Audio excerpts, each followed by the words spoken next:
stop. Right, okay, I'm doing it now. Okay.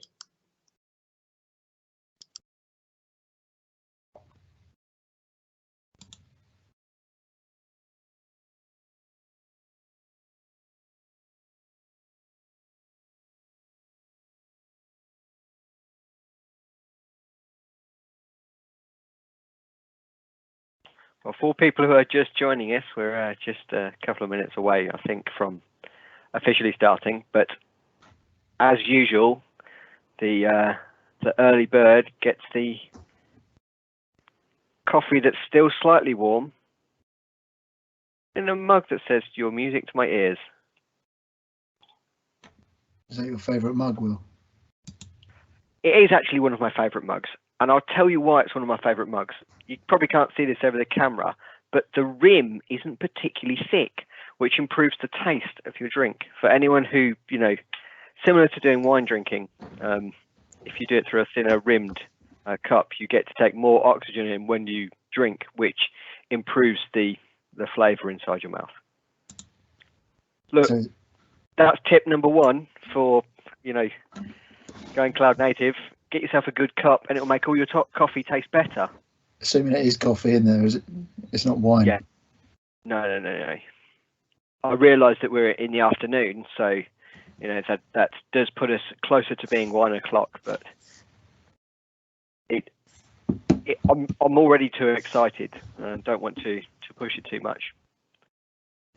Yeah, you and a glass of wine might push it over the edge.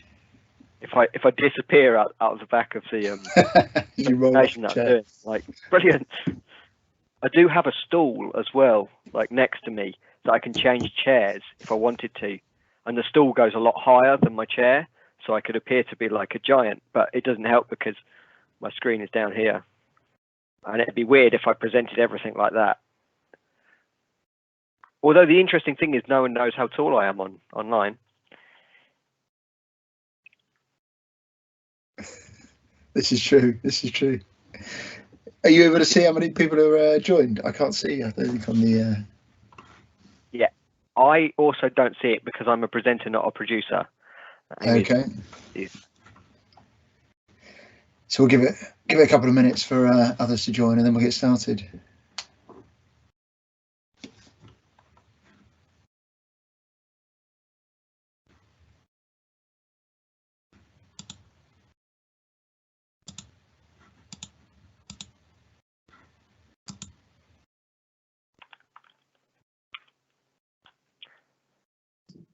Oh, hi there. Yeah, we'll just give a few moments more and we'll start to welcome people into the live Q&A just to let us know that they are present. Hope you enjoy the show. Thank you, Amy. Yeah, one more minute and then we'll start. Will, you're not meant to touch your face. Isn't that a medical health fact? Well, that is true, yeah. The advantage I've got is that I'm at home, and I don't think I've been out for 4 days anyway, so, you know, living the dream.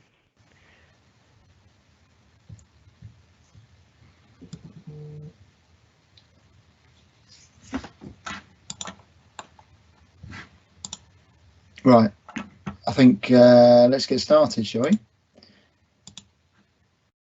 That's absolutely fine with me. Okay, great. So hello and welcome everyone. My name is Duncan Bailey from HeleCloud. I head up the UK sales team and would like to welcome you today to our event focused on cloud native on AWS and how we accelerate the migration and connectivity into the cloud.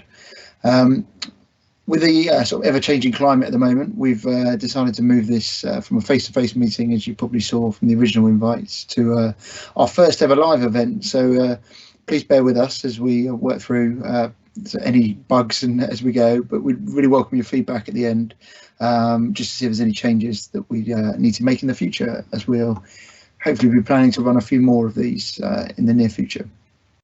So who have we got today? So myself, as I mentioned, Head of Sales UK at HeleCloud. Will Hall, who you've seen on the video. He's one of our senior DevOps consultants at HeleCloud. He'll be first up to speak. followed by Phillip Griffiths, who is Head of EMEA Partnerships at NetFoundry as well. So just a bit of housekeeping before we get started. So hopefully everyone is set to mute as standard. Please use the Q&A section just to ask any specific questions. If there's any challenges in terms of not being able to hear anything at the moment, please shout through the Q&A and we can resolve that as well. The presenters will be running through the questions at the end of each of their discussions, so ask lots of questions as they go, and they can answer those at the end. Please try and keep it as social and interactive as possible. And at the end, we'll send out a form in terms of feedback. And as I said, we'd really welcome your thoughts on the presentations. So I'll just start off, if I may, just with a couple of minutes just to give you some context in terms of HeleCloud and who we are and I guess why we're here today.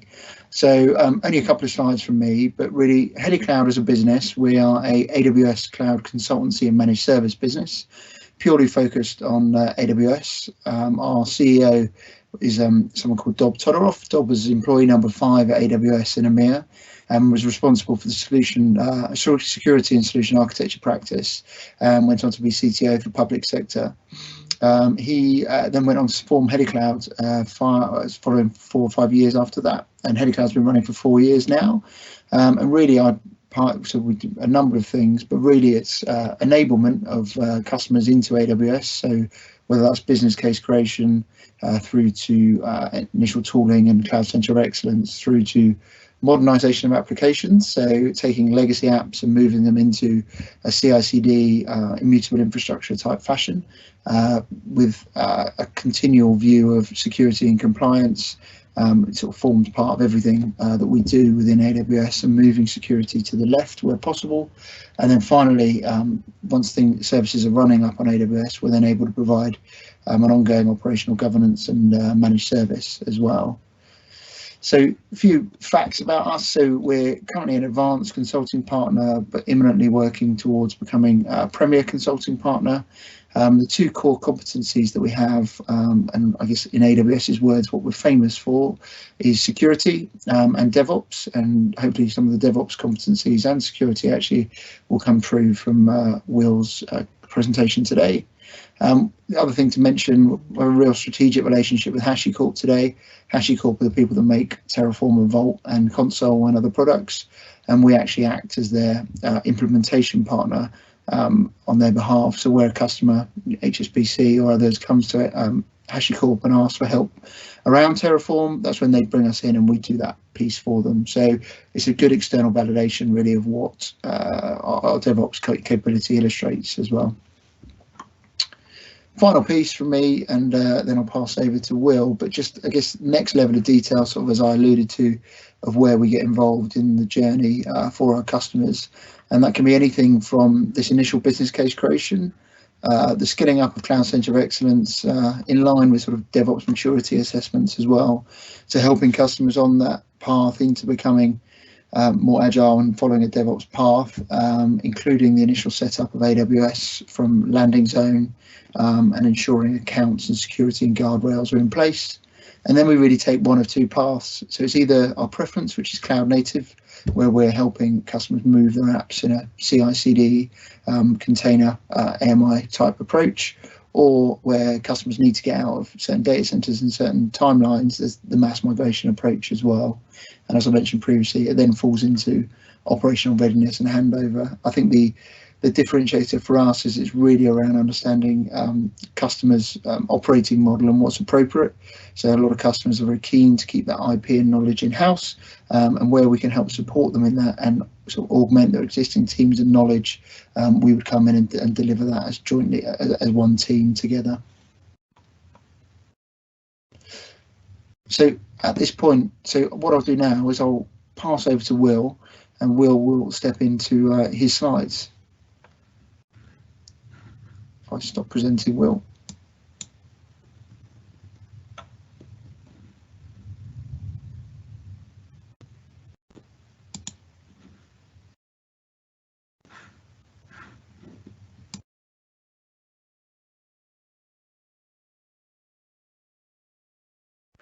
Okay, I think everyone should be able to see my screen at the moment.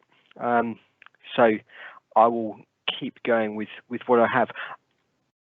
So thanks to everyone for coming. Now, I wanted to talk about, really, it's trying to be able to move and effectively use the cloud. And in that, I wanted to talk about adoption, transformation, and revolution. So, this is my title, and what I'm going to be doing today is a lot of trying to qualify the reasons that you're going to do things, trying to build on the business values of doing that, and actually telling you some of the ways that you can look at using DevOps in your business or using the cloud in your business, and how that's going to be driving effective results for you, because we're in a very results driven world, and especially now we need to be able to make sure that we're getting the most value for our cloud purchases. Just as a little thing to start with, when you're thinking about things, I like to think about spoons and spades, not because I'm amazingly brilliant with both of them, but what I wanted to say is that if you think about a spoon and a spade, they bear very similar characteristics if you just explained them, and it's really in the process of using them that you get the most value. So if you imagine that a spoon is really, really good for putting a spoonful of sugar into a cup of tea, but really, really terrible at digging a hole, and a spade vice versa. What we're trying to say in this is that the cloud can be really, really good for doing specific things, and it can be really, really good at doing other things, and being able to use them in the right way and select those tools and those techniques for delivering on them is really what you're going to get the most value out of over a long term. Okay, today really I'm going to be talking about understanding cloud pathways, looking through the values and business benefits, looking at the cloud journey that people have, some of the risks about that, and understanding when you're ready for the cloud and how that readiness will transpose itself, and also looking at DevOps maturity.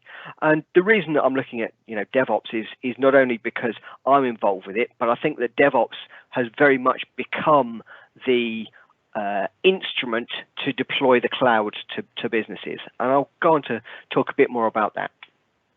When I look at cloud pathways, there's really three ways that people are moving to the cloud.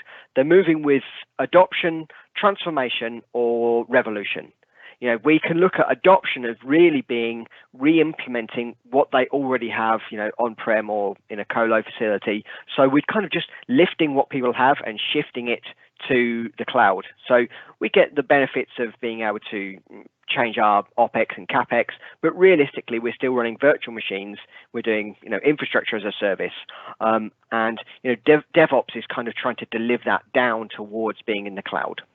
If we look at transformation as kind of the next level, what we're looking at evolving and adopting the current practices we have for a better implementation on the cloud. So that's normally going to be things like using immutable infrastructure as a service, where we're separating out our data and our processing.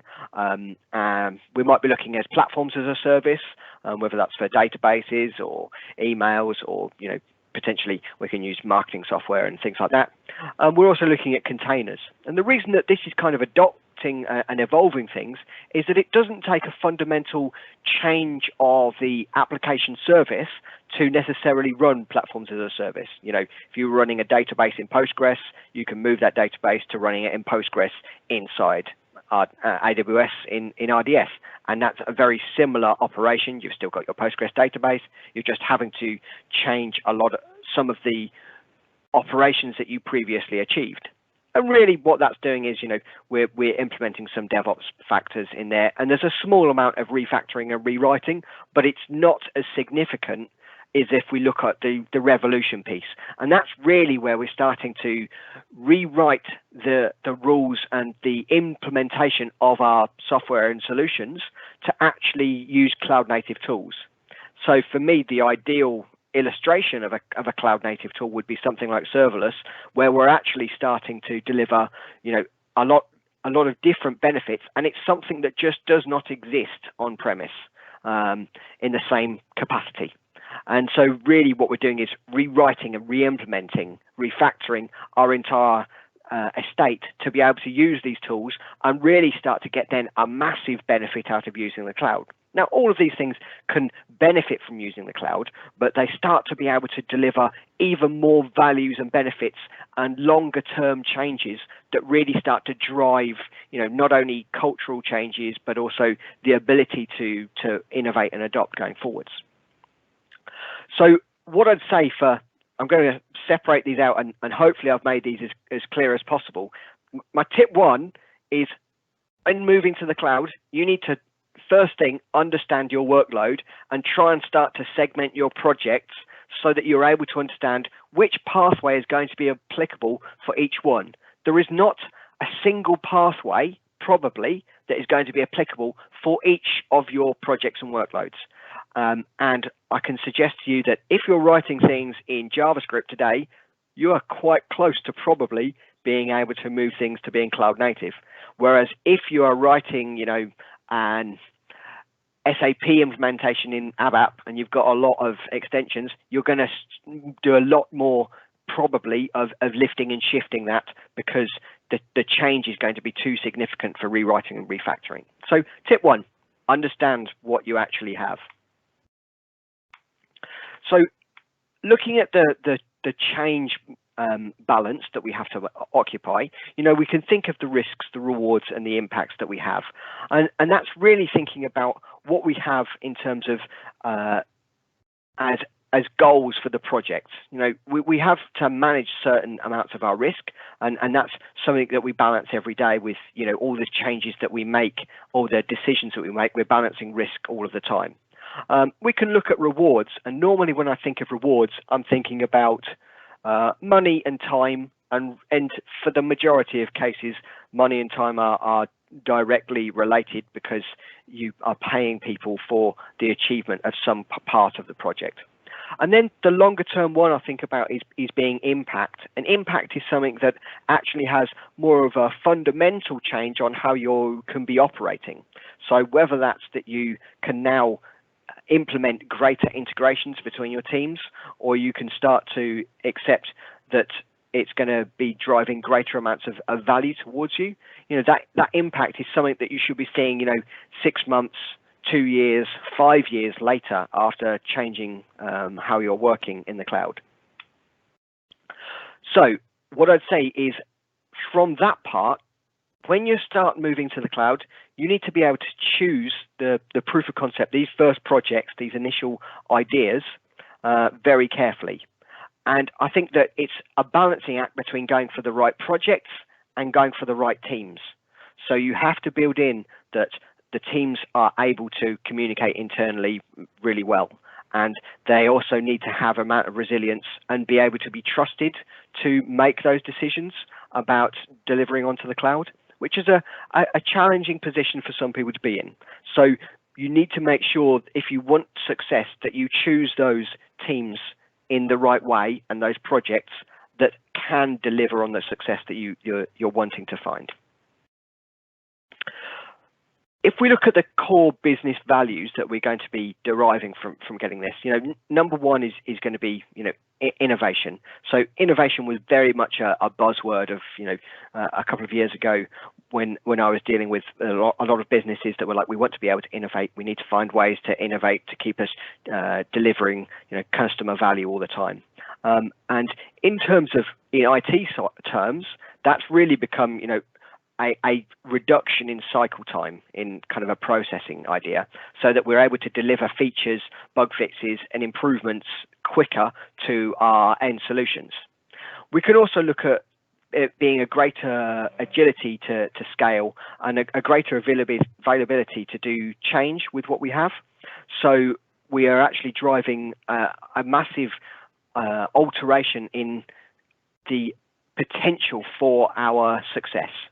And that can be also delivered alongside getting greater auditability, security, and compliance.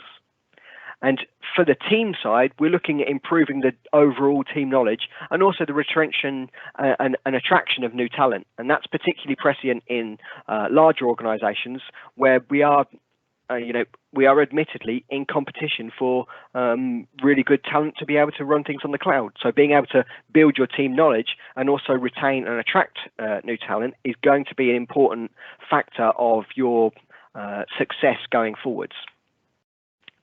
the last thing I think in terms of these early on people processes is think about how you're doing internal marketing. So this is tip number 3.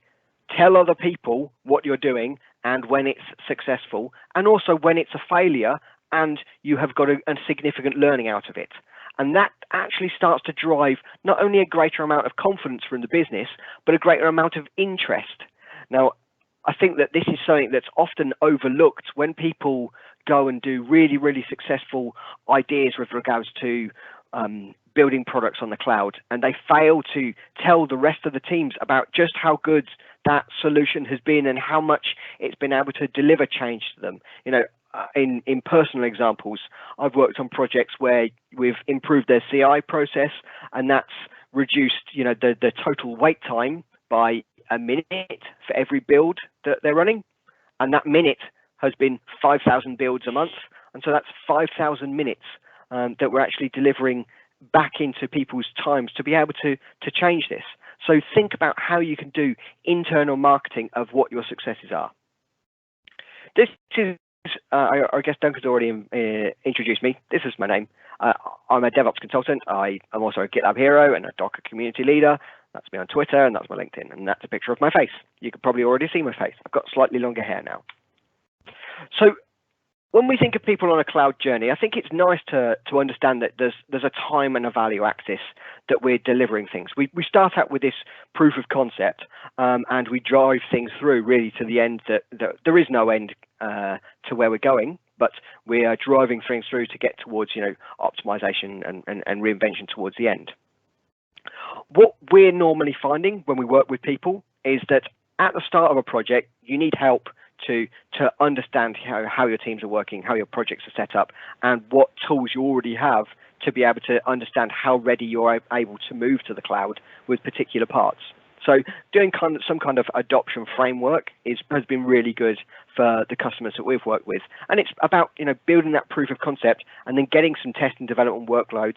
And that first production workload can go on to be the champion of cloud adoption and transformation and revolution inside your organization before you look to do, you know, mass migration at a later stage.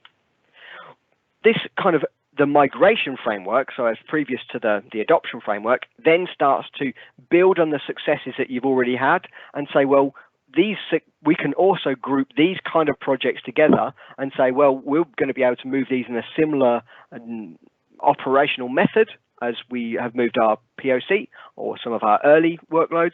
And actually, we know that we've already built some kind of resilience and knowledge inside the teams so that they're going to be able to move this more effectively. And then lastly, what we're looking at is we're doing continuous improvement.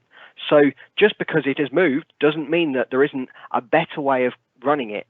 And unfortunately, or fortunately, AWS comes out with a whole raft of changes to their services and new services all the time. So there is a permanent availability to look at cost and performance optimizations in what you're delivering, and also refactoring these applications, which I'm sure that you're with me. I basically have, in my last 12, 15 years of working in IT, I know of two kinds of projects. There's projects that we're working on, and there's projects that we've abandoned. And so if you're not working on it, you've abandoned it. And if you've abandoned it, you need to get rid of it quite soon. So everything is constantly being worked on, and we're phasing in the next level of service or new bug fixes or changes, or we're upgrading the components, and that's a continual process. But then we can really start to iterate on what people have already got in that third phase and actually start to deliver even greater benefits. And that can take the place of an architected review, and we can look at security and compliance reviews and making sure that we're actually managing that technical debt going forwards.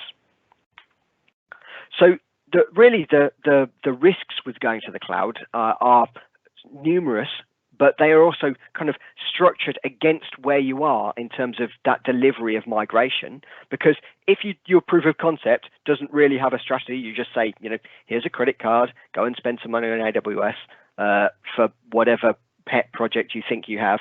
Generally speaking, it will not be driving this right kind of knowledge back into what you want to do going forwards. we can also look at really that early stage can be either the wrong skills or a lack of skills and tools that aren't really delivering the kind of implementations that you want. And that might be that, you know, you're really struggling with being able to write infrastructure as code or configuration management, especially if you've not used it a lot before. Or it may be that your CI setup is expecting that you're deploying onto servers that don't change their IP addresses or something like that. Now, the third level is really about, you know, when we've started moving items, you'll find that in the majority of cases, you start moving items, you sell the moving of those items because they've gone really well. Well, now everyone wants to move, and you have to have some kind of governance on what you're doing.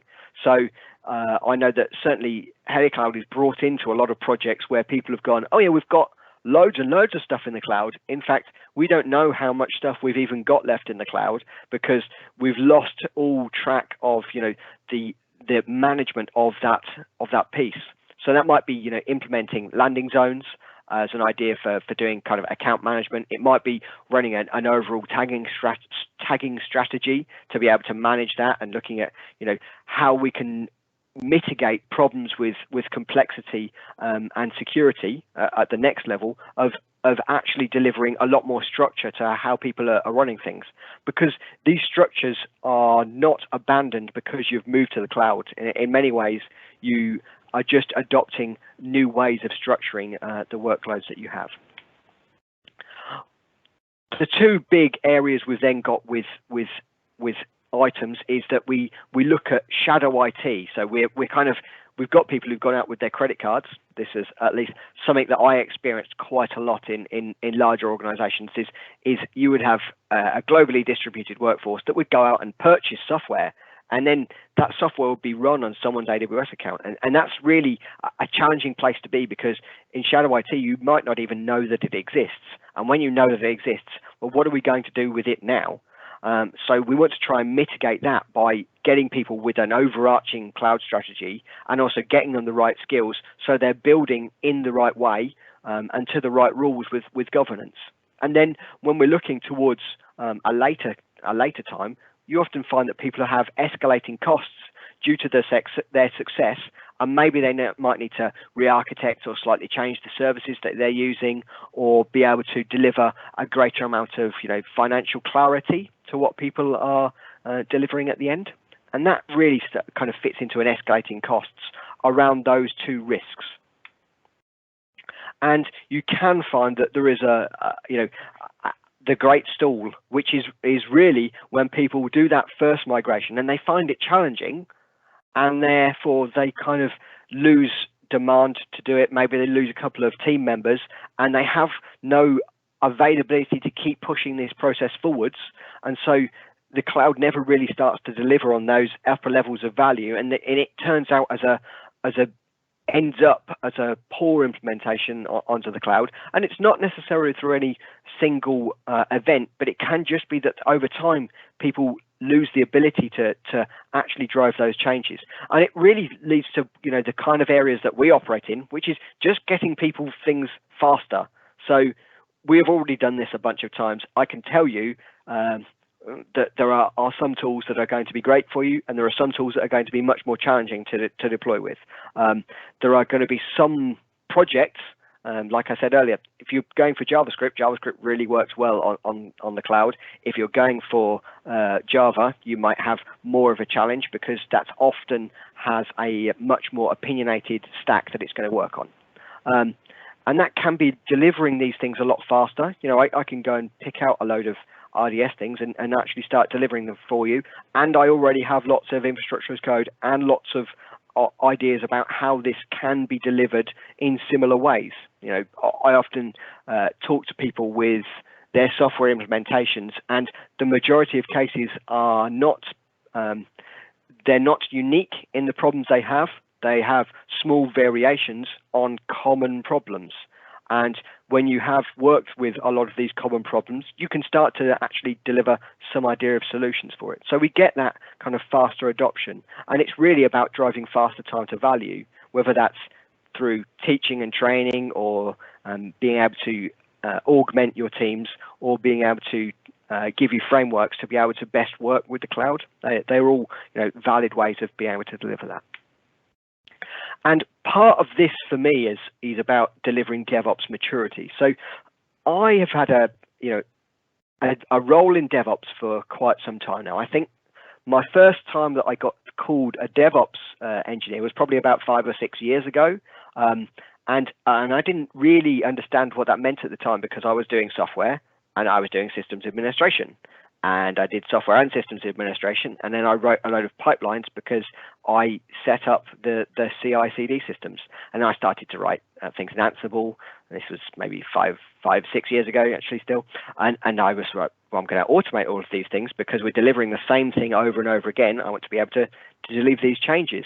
And really, what I think is that DevOps has become really the underlying process of being in the cloud, and kind of that it's, some people have told me it's like rebranding of systems administration or the software engineering, and I think that it picks on both of those, and in many ways it's because it's driving really a process involvement, and it therefore doesn't necessarily have a tight fixation on being one thing.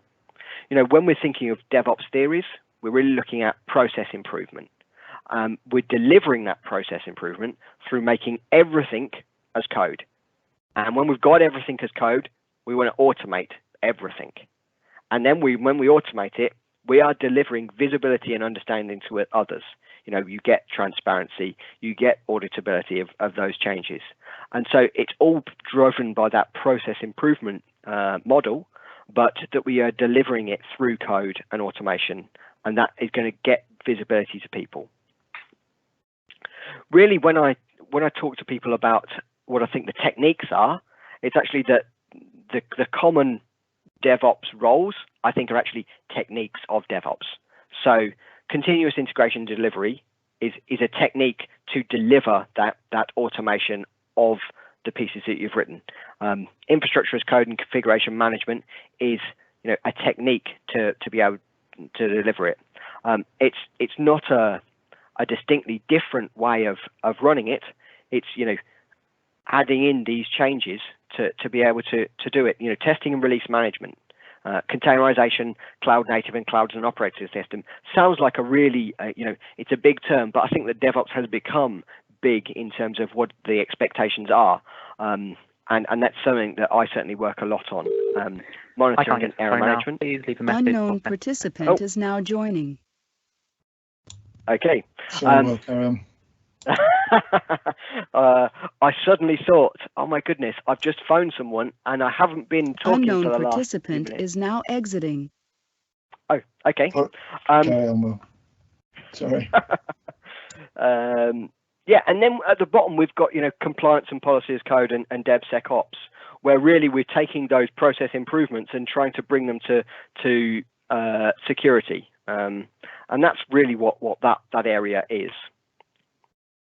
So my tip number 4 is going to be use DevOps as the generalist term to drive cloud success.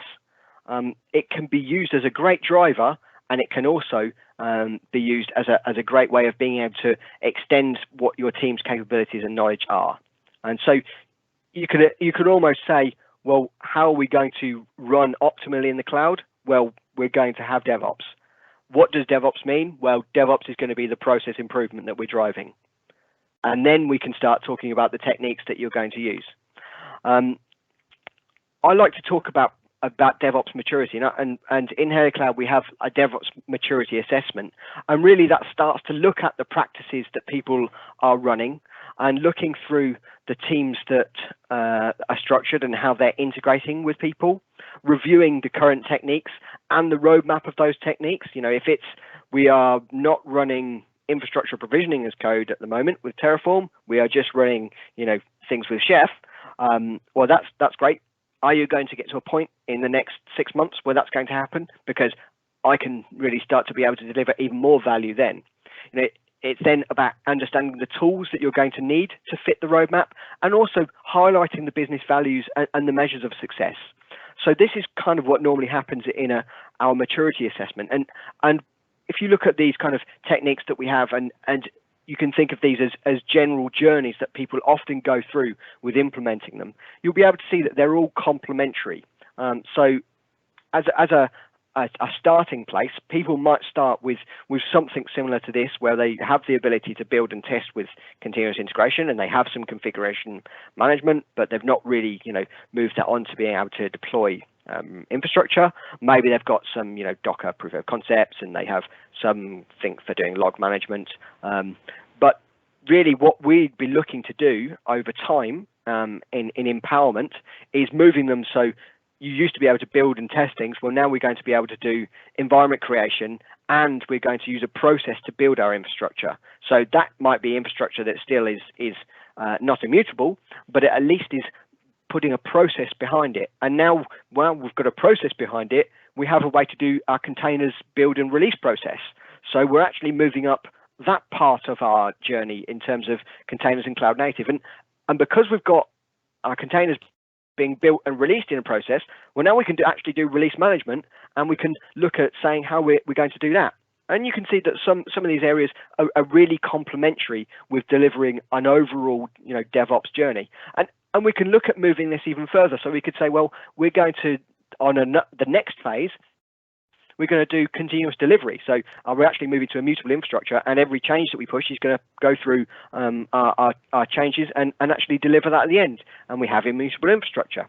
We don't maybe have orchestration, and we maybe are not doing automated change management, but we've also moved, if you look at the bottom line, we've moved our DevSecOps on to doing kind of zero trust security, so that we're not being tied to doing that. And I know that Phil's going to talk about some really interesting things to do with zero trust security and your network later. And that's where I think that there's a real great crossover of understanding that this is part of a process, and once you start to pick up speed, it actually becomes a really complementary process to be able to deliver these kind of tools and techniques that are going to start delivering success to people. This is, the general process that we run through, and this is, you can go and take this away and use this process internally about, yes, we're going to look at the tools and techniques, we're going to do some training, we're going to run these kind of reviews at the end. Now, the main barriers to success are normally that you are operating in silos. We like to think that our silos don't still exist, and then you go and meet someone who is head of infrastructure, and you go and meet someone else who's head of security, and they have an idea like this, that security has conflicting goals with the software team that's actually deploying things, and if you cannot get those teams to communicate properly and have complementary goals, much similar to how DevOps techniques are going to be complementary, we're working towards the same end, and we need to be able to get complementary goals and not operate in silos. That's very true as well of being able to choose the right tools and being able to make sure that those tools are applicable for what you're doing. So whether that's containers and virtual machines, or manual processing and automation, some places still require some kind of manual process to do things. But the majority of times, if we can reduce ourselves of manual process, we can reduce the amount of variation that we have. And we have on-prem versus cloud. There is still a need in some businesses to run on-prem, and how you're going to manage that with being in the cloud long term is going to be a challenge that all people are going to have. And choosing the right tools for that kind of thing is really going to start to drive greater amounts of value. And then we can really look at the big ones about team, which is, does your team actually know at the moment how to do scale and resilience and stability, and effectively select tools? And the big difficulty is I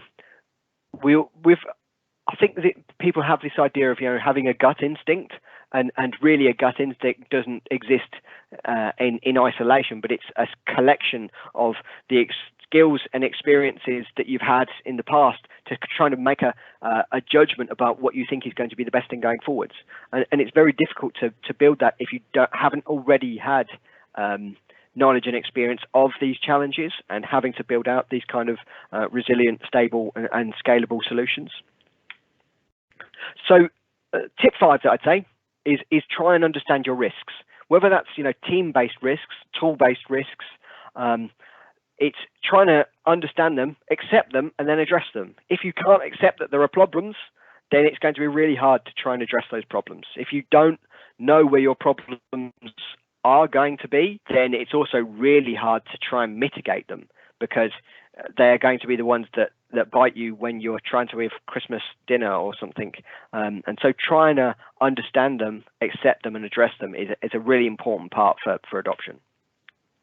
So there's really two, when we're looking at teams operating together, there's really two different ways we can look at doing it. We can look at having a product team where everyone interfaces with everyone else. That's really good on something like a web application, where you can have multiple people operating in similar areas all together, delivering into maybe a single entity, or having a single product Slack chat, and actually building those interfaces. Maybe we're all sharing the same code repositories to deliver this, and software and infrastructure, project management, security, marketing can all openly communicate and own this product process. And that's a great way of delivering it. But for the majority of times when I deal with companies that are larger, and especially when they have been established for a longer term, product teams have only probably been around in IT capacities for the last 8 to 10 years, and most people are not there yet. Whereas the majority of companies are set up where we have a head of software and a head of infrastructure and a head of project management, head of security and a head of marketing, and then they have separate teams that put people together in projects, and then in the product relationship, you work on those points in between each other to really start to understand where you're integrating. Personally, I've been that person in the middle before, where I go and approve everything. The problem of being the person in the middle is you have to have an understanding of what everyone is doing, which is both difficult to find people who have the right level of understanding, and it's also really difficult to be able to improve those relationships, because it doesn't serve as each team's core interest to be able to improve that. So tip 6 is about understanding your teams, teaching, training, evolve and augment them. And that can be to solve all of those risks and also look at those problems. So we're looking at teams and culture and being able to deliver those kind of visions to people long term. So if we were looking at DevOps in action, these are just some examples of projects that we've been involved in, large organizations where they're distributed without a lack of standardization, and the delivery of infrastructure was really slow, and that teams weren't sure of how to move forwards. And we came in and we did some training on infrastructure as code and really enablement, and also how that fitted into their going forward strategy for structuring their teams around having ownership for their infrastructure. And that was powered largely by infrastructure as code with Terraform and configuration management with Ansible, and that also matched up with their cloud strategy of being both on-prem and Azure and AWS, and they integrated with secrets management and Vault to deliver that. And I think Duncan mentioned earlier about CGI, and that when we went into their project initially, it was quite unstructured across their account. They had lots of different accounts, separate billing processes, not much governance, and their CI and CD took a long time to complete. And eventually we were able to work on this to actually start to rebuild parts of the infrastructure with Terraform, and deploying that with CodeBuild and CodePipeline, reducing deployment times from days to minutes, and then structuring this around hardening the accounts, and we continue to run that as a managed service for them 24/7, because it gives them the ability to actually deliver on the areas that they're most specialist in, rather than trying to manage a complex AWS cloud. And then when we're looking at these things, the last big thing that I'd like to bring out from my session is that we're really looking at AWS is an API for requesting resources. So there's a big thing here where people think that they've moved to the cloud and they're just changing from one on-prem colo facility to another colo facility? Well, it's a fundamental misunderstanding, I think, in what you're getting. You're actually buying software. So AWS Cloud is now new software that you've bought, and you're paying for it when you use it, which is, you know, a brilliant way of using software, because we all love to only pay for the software that we use, and exactly we can pay for it down to the second. So you get AWS as an API. You're utilizing it for value-added services, and you can build with flexibility to change as you change, and also you can reuse a lot of those solutions time and time again because AWS is consistent in its API construction.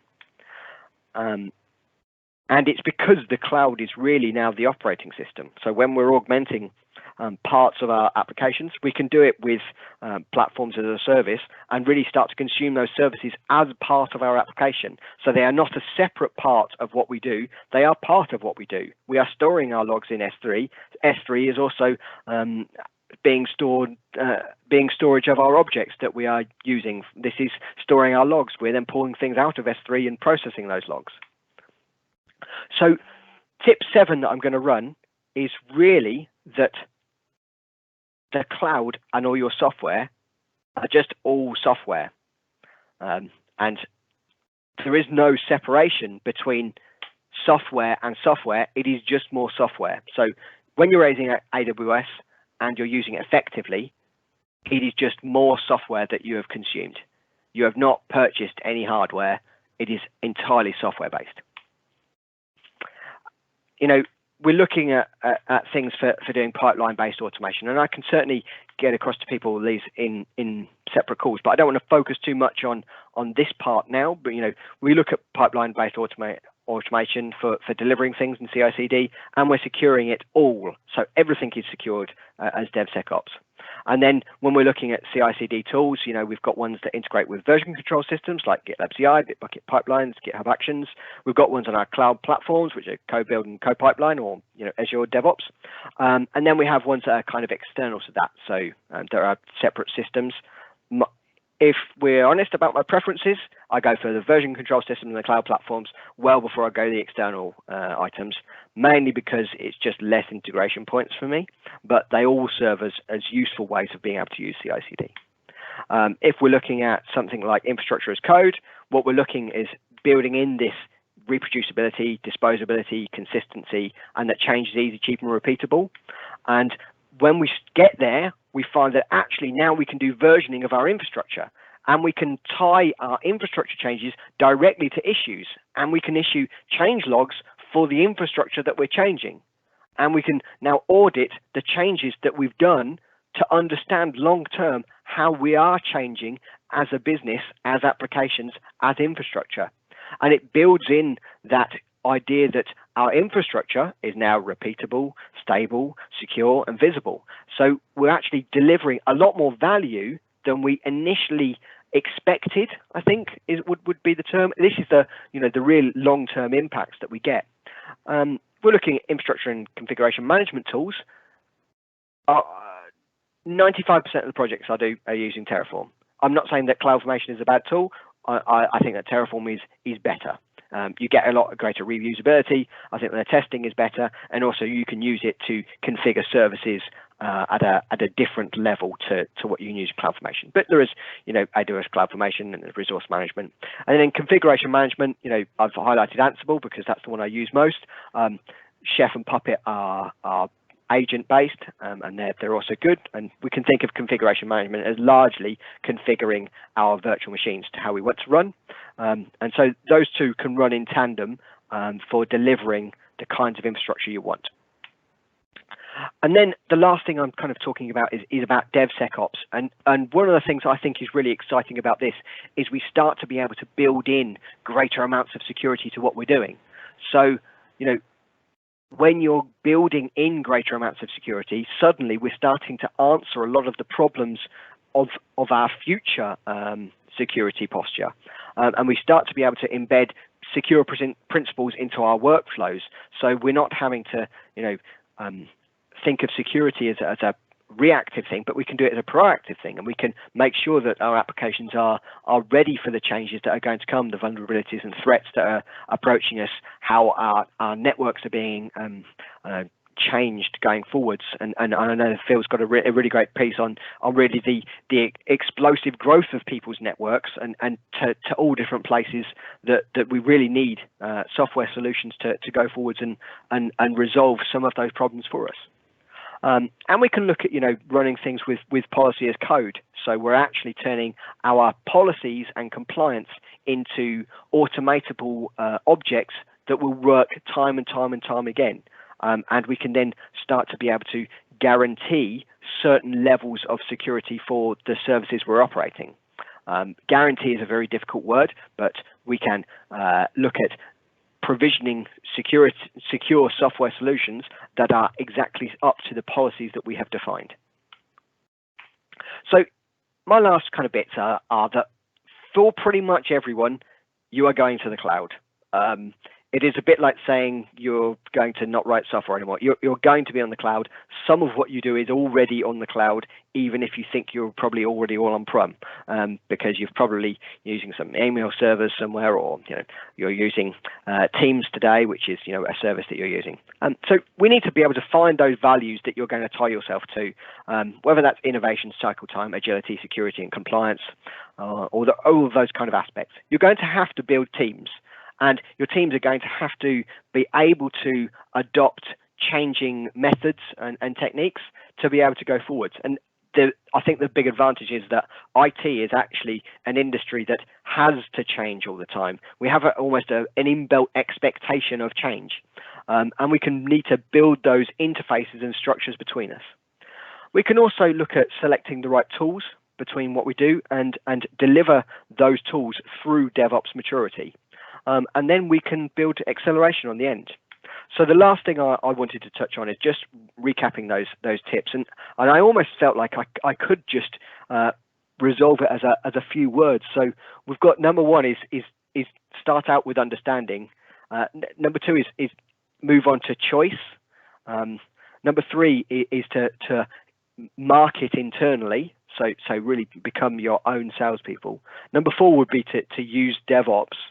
Number five is about understanding the estate that you are continually running forwards, and number six is very similar, and that's moving to kind of evolve the teams that you have. So you've understood some of the risks, but how are you going to make sure that your teams are set up for success in 5 years?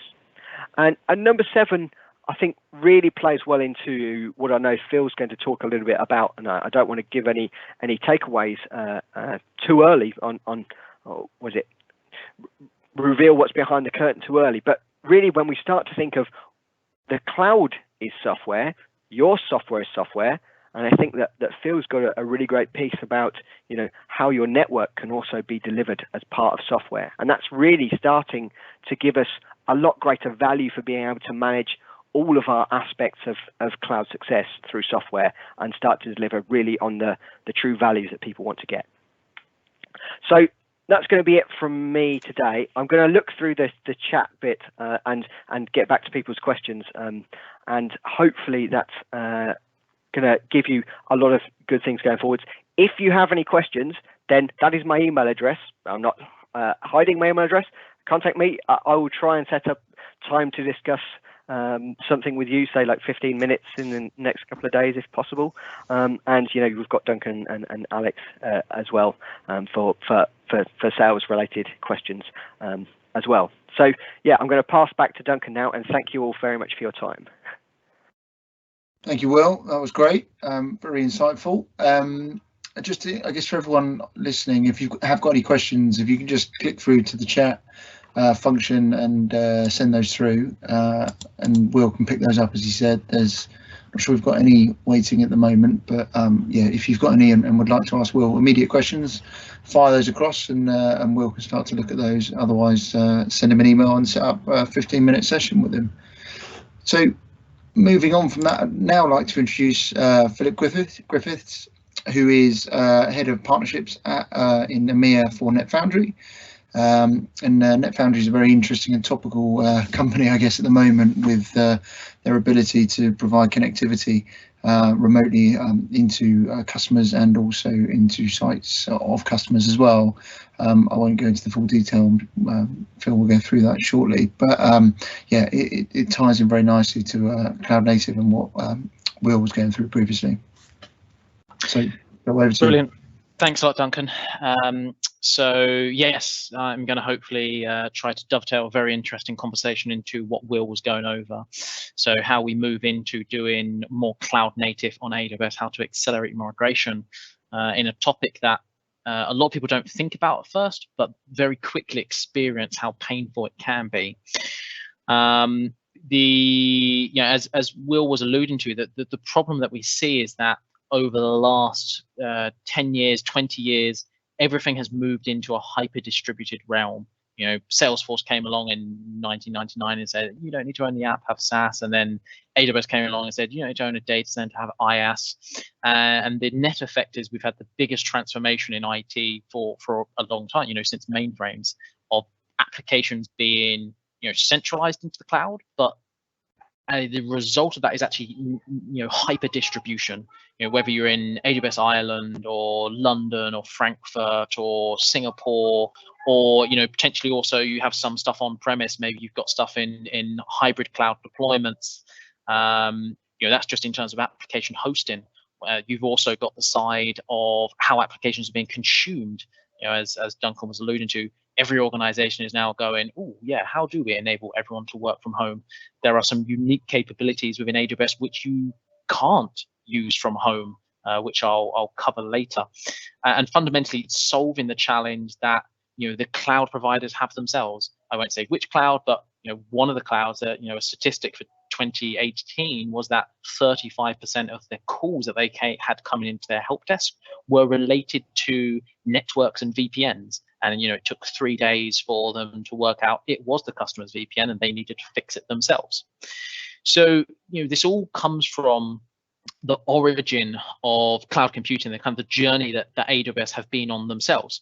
You know, the requirement is to support the innovation and development of applications, as Will was saying, shorten the time to create new capabilities, new apps, and new go-to-market, which means being able to inherently support applications anywhere and everywhere, you know, hyper portable and agile architectures, and the development life cycle of that. You know, it started with your simple E2, where literally just virtual machines available on the public internet which you could access. And then someone went, you know what would be really useful if we started trying to copy a data center. And then we had the introductions of VPCs and how you could have multiple, you know, resources, compute resources in that environment and be able to link them together. But then people started, you know, how do we ensure good access into those VPCs? Well, they said, let's build VPNs as a service, and let's start looking at direct connects and how we can build private backbones into these into these compute locations, each of which have, you know, specific challenges. You know, when I speak to the cloud providers, they tell me most of their customers have one of two problems: either performance and reliability of VPNs, or elasticity and cost and time to set up of things like direct connect. So then, you know, AWS introduced transit networks, and how, you know, how can we use a VPC as a node of interconnect so we can make it easier to, you know, mesh, connect all different VPCs. But then you start getting into, okay, you know, this is fairly complex setups. You know, you start getting things like, you know, double egress charges and, you know, bottlenecks. So we set about going, well, how do we build something completely cloud native? And our approach is to build a cloud native network, to move away from VPNs, to move away from MPLS, to move away from you know, those technologies, and instead build something that is based on the cloud, that enables you to get high performance and high reliability that you want from a private network, but the elasticity, the extendability, and the cost effectiveness of the internet. Fundamentally, this means shifting or copying the cloud model. AWS have been so successful because they've provided a very powerful and simple API that enables you to abstract compute functions. And this is the core underpinning of the value, that you can build any application, any PaaS, any utility on AWS utilizing a single and powerful API, which, as Will was going over, can plug into Terraform or CloudFormation or Jenkins or whatever we're doing from a process and methodology perspective for DevOps and DevSecOps. With NetFoundry, we're taking the same approach. How do we provide a single powerful API in order to control and abstract network functions? And fundamentally, this means providing a platform that enables us to connect anything over the public internet, but get private network benefits. So fundamentally, this consists of 3 components. One is our management and orchestration platform, which provides that API abstraction of network functions and enables anyone to create global connectivity. You don't need to be a Cisco certified engineer with 20 years experience working with CLIs. I'm going to show you in a minute. It's very, very user friendly.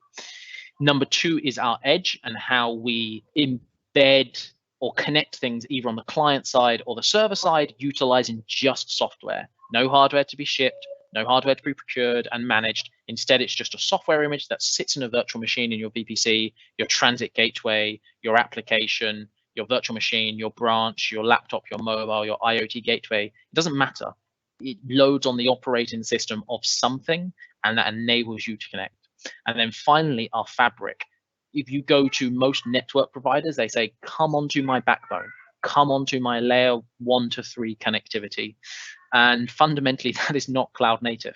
The irony I always see is, we've had it in an earlier presentation with HeleCloud, where you have that lovely slope of, as I scale out my business, I don't have to have investments up front where I'm investing where I don't need to invest, extra capex, versus poor performance when I don't have enough capacity. That is the traditional approach of network backbones. With NetFoundry, because we're doing everything as virtual infrastructure on top of the public internet, which we spin up ourselves in AWS and other public and private clouds, so it's completely scalable, we're able to match demand with supply and deliver a completely OpEx and consumption-based approach to networking, which solves the problems of the public internet. It makes it way, way, way more secure. It makes it more performant. It makes it more reliable. So we get the benefits we want, but without the disbenefits we would normally have. At a very high level, if I very quickly, if I very quickly go, to the NetFoundry console, creating the network is as simple as giving it a name, and that, again, we use scripts in the background of our solution, so that when you do that, everything gets built for you. I've never deployed a VPN or a certificate authority or a network. In fact, my background has never been network engineering, but I'm able to create a potentially global network in minutes just by giving it a name. All I have to do is click that button, and that's going to kick off scripts in a very DevOps cloud native way that's going to build my certificate authority, build my network controllers, my session controllers, my database, all of the components that are required. So the looking at Will's journey of what do I do as an organization and how do I move into the cloud? What are my pathways? How do I make sure I can move towards being more cloud native? Well, our story is very simple. It doesn't matter which pathway you're working with. We have technology that fits with it. If you're going around the lift and shift adoption of IaaS and how I can make that a little bit, move out the private data center and do it more in a cloud-friendly way, well, we can deploy a gateway automatically into your VPC, into a transit gateway or directly into the VPC where your applications and IaaS is hosted. If you're looking to transform the organization and move towards immutable infrastructure and platforms as a service, then we can provide a Kubernetes sidecar or something that deploys into the infrastructure stack, underpinning that immutable infrastructure that can be spun up, spun down, scaled up, scaled out, as part of the code that is being run and deployed for that infrastructure. And if you want to completely bring the revolution and go completely cloud native, develop applications yourselves on the cloud, which are 100% cloud native, well, then we can embed NetFoundry directly into the application itself as a part of the code. Is your application in C? Well, we'll take the C SDK. Is it in Java? We'll take the Java SDK. Is it in Golang? We'll take the Golang SDK. Is it in Swift or Kotlin, or whether you're developing for cloud or mobile or IoT, you're able to take our software wrappers that can sit in that environment and interact with the runtime and the boot of that environment in order to provide that secure connectivity, where these capabilities can be injected into the application in the CI/CD pipeline, so that you pull NetFoundry networking and security as early as possible into the development lifecycle. It really is DevSecOps. And why is it DevSecOps? Well, because of what we do from the functionality of NetFoundry. Number one, we're able to deploy networks in minutes. Well, that's great. To give you an example, one of our partners in Australia, they connected 7 AWS data centers all across the globe in different regions in 2 hours. They told us it used to take them 2 months. The reason they were able to do it in 2 hours instead of 2 months is because we're software only. We're available in the marketplace. We're network agnostic. Bring any internet. Is it ADSL working from home? Is it DIA in the office? Is it mobile from a coffee shop? It doesn't matter. And because we have that API first approach, we look to automate everything that we do to make it as simple as possible. Number two, we introduce security by design into the solution. So, as Will was talking about, when you look at DevOps, the question is, how can I move to a more secure zero trust way of working? Well, with NetFoundry, we implement zero trust by design. We implement, authenticate before connect. We implement application microsegmentation. We implement least privilege access control. We implement software-defined perimeters and first packet authenticate. We implement next generation data and motion protection and integration into identity access management systems. Now, you don't need to know what all these things mean. I'm more than happy to have an offline conversation of what they all mean, with a CISO or someone that is interested in security. But the net result is you basically become invisible to the public internet. Nothing is accessible unless you define that it should be accessible to a participant and they can show that they are trusted. That's the core tenet of zero trust. Everything is invisible and inaccessible unless you can show you're trusted. And there are, there's simple ways that you can show people are trusted, to really, really advanced, state level actor ways that you can embed it in a programmatic way, and therefore to be able to take a proactive security stance. If you are able to see that someone is trying to hack your organization because they have the wrong certificates or policy that you've assigned to them, then you can programmatically put them into a honeypot or some other activity and really bring the security, zero trust, software-defined perimeters as early as possible into the development lifecycle, so that regardless of who deploys that application, it basically becomes, I don't want to say unhackable, but so far there's been, I think 4 global conferences where they've done hackathons, and no one succeeded in hacking a zero trust network. The third point is around improving the performance and reliability. Our whole story is that you no longer require a VPN, you no longer require a jump server or bastion host, but you also no longer, in probably 98% of use cases, require a direct connect and MPLS. And the reason for that is because we're able, via our fabric, via our virtual backbone, to manipulate the underlying internet, to find better peering paths, to dynamically manipulate the application to get better throughput and good put of the connection. I'll give you a great example. We're working on an opportunity in the US where someone is, well, it's a UK organization, but they're in IBM data center in the US on AIX, and they're looking to move everything into AWS Island. And the customer has gone ahead and procured a direct connect, 50 megabits from a location in the UK to their MPLS, which then goes into the US. So they've got 50 megabits from the US to AWS Island. They get 4 megabits per second over it due to TCP being poor over long distances. As a result of this, their 6 terabyte SAP solution would take approximately, best case scenario, 18 days to migrate. Their idea was to migrate it in a few hours window over a weekend, so they had 0 downtime. Instead, they may be looking at literally not being able to run the business for 3 weeks. With NetFoundry, we're able to spin up a network in a few minutes. We're able to utilize their 1 gigabit internet connection they've got.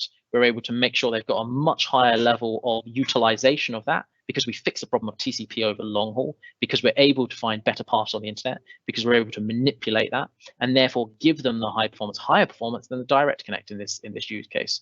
And as a temporary network that they can build for the migration and then destroy afterwards.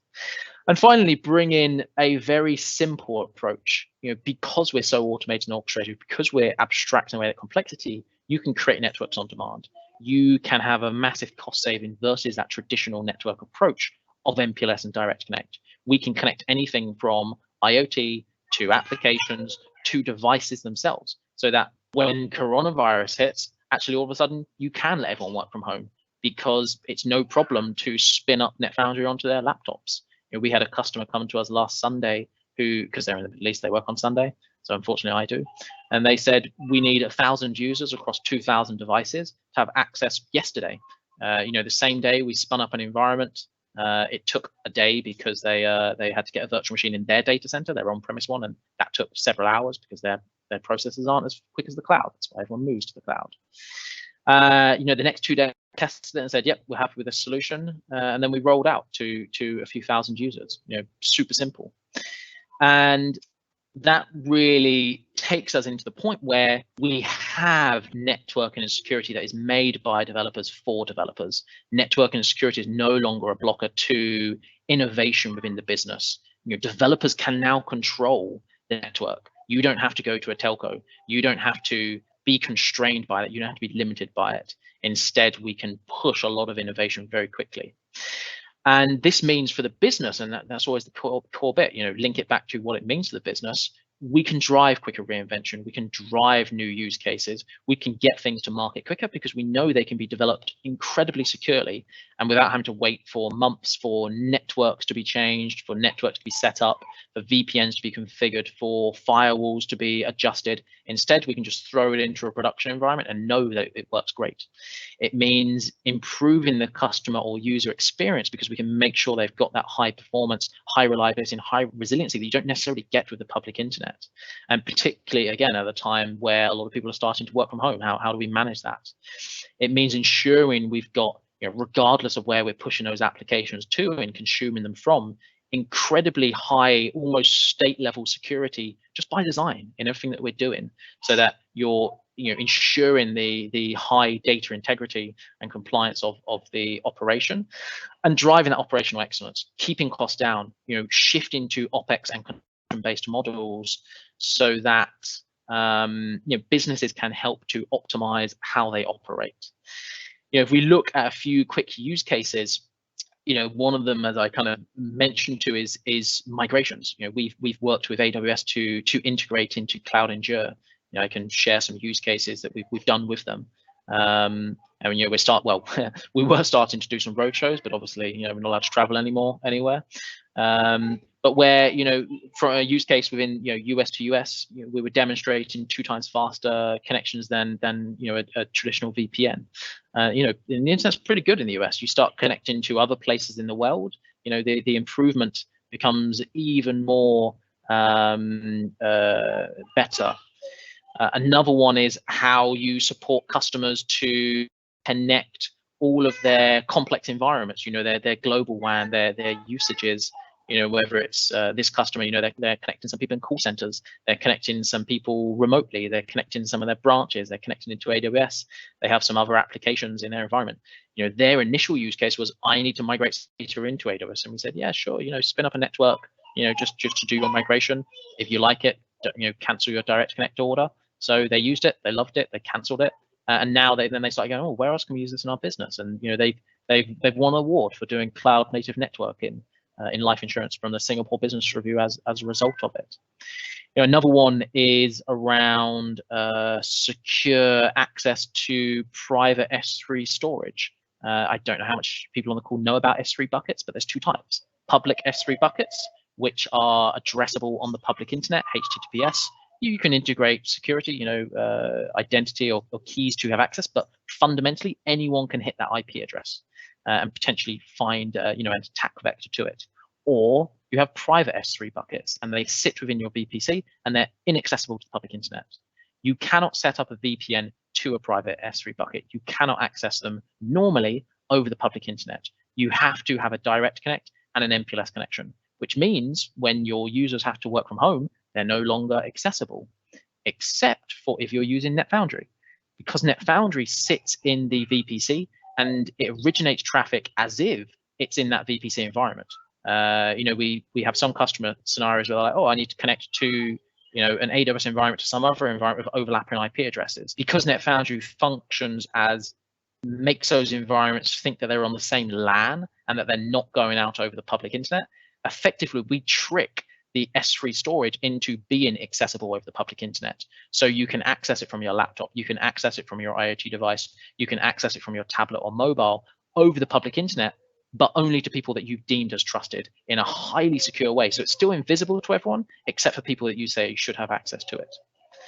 And then finally, we have some use cases where customers have been in the middle of nowhere and said, I need to access an SAP system or an S3 bucket.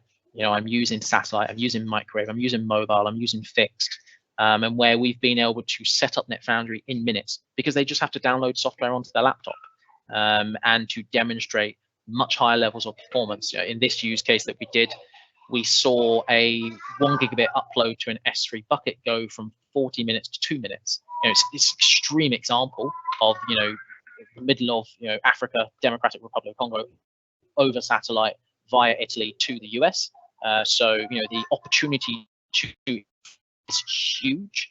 It's definitely not going to happen in every use case. But the point is that people shouldn't be discriminated against, whether they're remote, whether they're in a branch, whether they're right next to AWS, data center in Ireland, or in some other location in the world. We should look to give them that high performance, high security, high reliability access for them. So that being said, I'm going to quickly transition back. This is my network that I've been building. So I kicked that off 14 minutes ago. It started building a network controller. This is all infrastructure that's been built on AWS. Built the database. It's provisioning the network controller. It's now getting that instance ready. In about 1 more minute, that is going to be complete. And when that's complete, I can then go into the activity of deploying a connection into a AWS environment.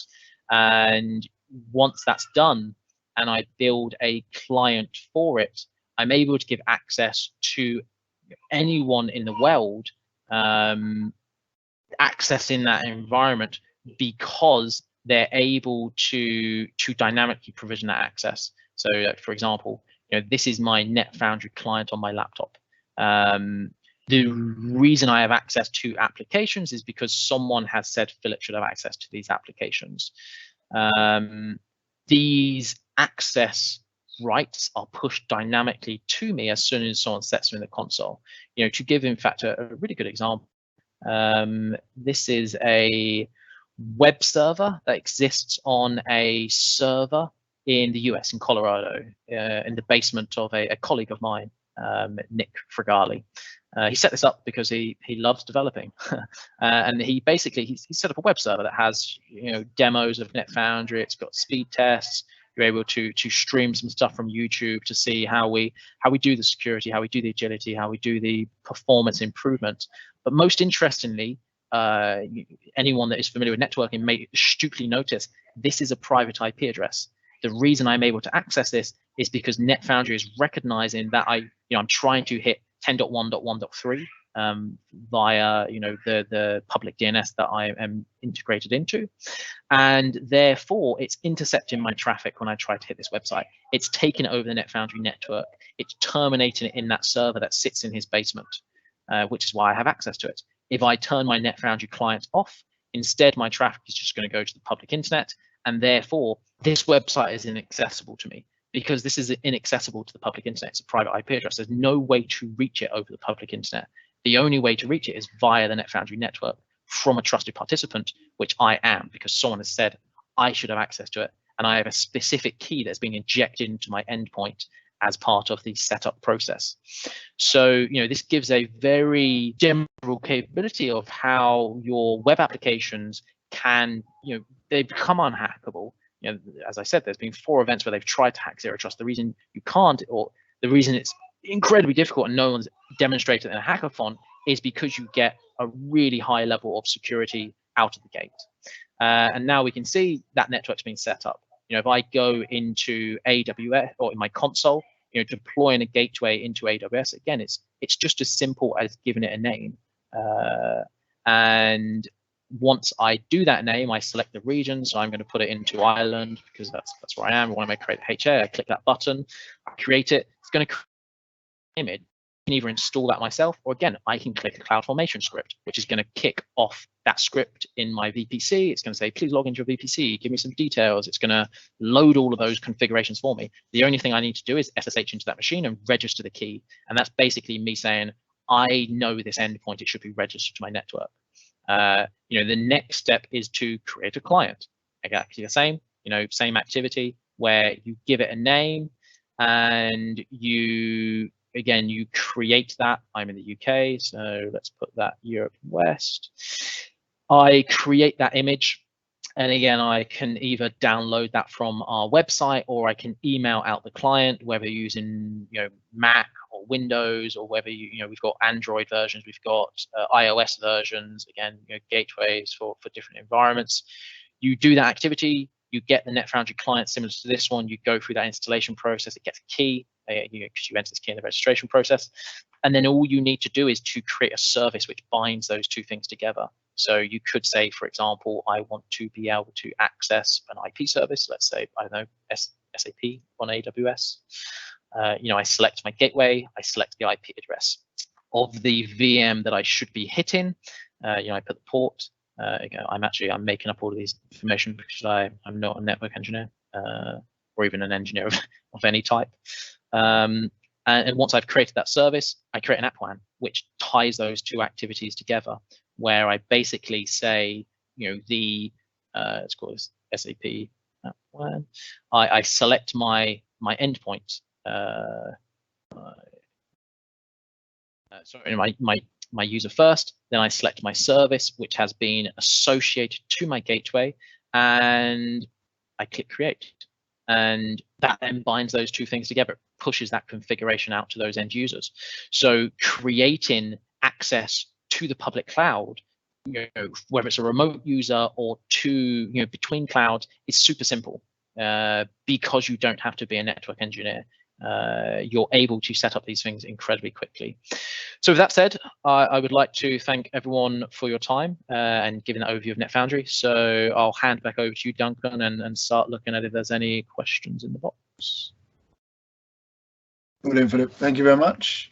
So I think there is a couple of questions, and there's one from Santiago, whether that's for Will or Phil, but what is the difference between DevOps and DevSecOps?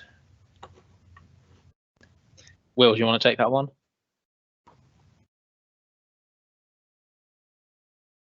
Will, you're muted. Will, you're on mute. Obviously, when you talk into the mic and you're still muted, you give the best answer, and then you feel you don't need to repeat it. No, so yeah, really the difference of DevSecOps and DevOps is really that there was an initial blast towards process inside DevOps that didn't treat security as a first-class citizen. And what DevSecOps is trying to redress that and say, well, when we have all of this process improvement, we now have the ability to embed security in each of those processes. So how are we going to embed security in our infrastructure as code? How are we going to embed security in our cloud native applications? How are we going to embed security in our secrets management, and how you're going to be delivering that going forwards? So that's really what the difference is. DevSecOps is about embedding security in your process, whereas DevOps is more about the larger process. I realise these are, portmanteaus, is that the right word? That are describing more complex terms, but that's generally what I'd say. If it was your description. So, I mean, how I think of it is that, again, I'm a very simplistic non-practitioner, so I think of it as DevOps is bringing operations as early as possible into the development lifecycle, so that it's not an afterthought when I used to work in transitions to transformation, so it was very much we sell it, we throw it over the fence, we set it up, we throw it over the fence, and people didn't have that mindset of bring in how do I operate it as early as possible into the lifecycle. And DevSecOps it's just that same thing. How do I bring security as early as possible into the lifecycle? How do I make sure I'm testing for it? How do I make sure I'm checking for it, so that when you throw it into production, people don't then spend 4 weeks going, oh, is this secure? How can instead you're doing that from the start.